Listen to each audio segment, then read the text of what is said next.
મોરબીમાં આમ આદમી પાર્ટીના બે નેતા દારૂ સાથે ઝડપાયા છે। હિતેશ વરમોરા અને વિકાસકુમાર વિજયકુમાર સકંજામાં છે। હળવદ હાઈવે પર કારમાં દારૂની મહેફિલ માણી રહ્યા હતા। આપના બંને નેતાઓ પાસેથી દારૂની 2 બોટલ મળી આવી છે। જિલ્લા પંચાયતની ચરાડવા બેઠકના પ્રભારી છે હિતેશ વરમોરા। દિલ્હીના નેતા છે વિકાસકુમાર વિજયકુમાર। દારૂ, મોબાઈલ, કાર સહિત કુલ 3.22 લાખનો મુદ્દામાલ કબજે કરવામાં આવ્યો છે। તો મોરબીમાં હળવદ હાઈવે પર કારમાં દારૂની મહેફિલ માણતા આપના બંને નેતાઓ ઝડપાયા છે। જિલ્લા પંચાયતની ચરડવા બેઠકના પ્રભારી છે હિતેશ વરમોરા અને દિલ્હીના નેતા છે વિકાસકુમાર વિજયકુમાર। આમ આદમી પાર્ટીના બે નેતા દારૂની મહેફિલ માણતા મોરબીના હળવદ રોડ પરથી ઝડપાયા છે અને પોલીસે તેમની સામે હવે કાયદાકીય કાર્યવાહી હાથ ધરી છે।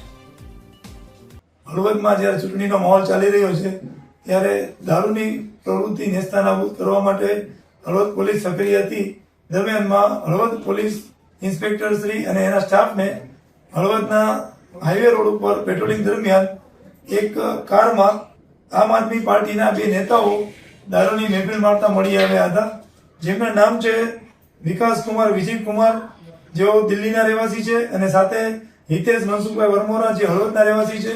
બંને દારૂ પીધેલી હાલતમાં કારમાં પોતે દારૂને કબજામાં રાખીને દારૂની મહેફિલ માણી રહ્યા હતા અને તેમજ તેઓ દારૂ પીધેલી હાલતમાં કાર ચલાવી રહ્યા હતા, જેથી હળવદ પોલીસે તેમની વિરુદ્ધ ગુનો નોંધી અને આગળની કાર્યવાહી કરેલ છે।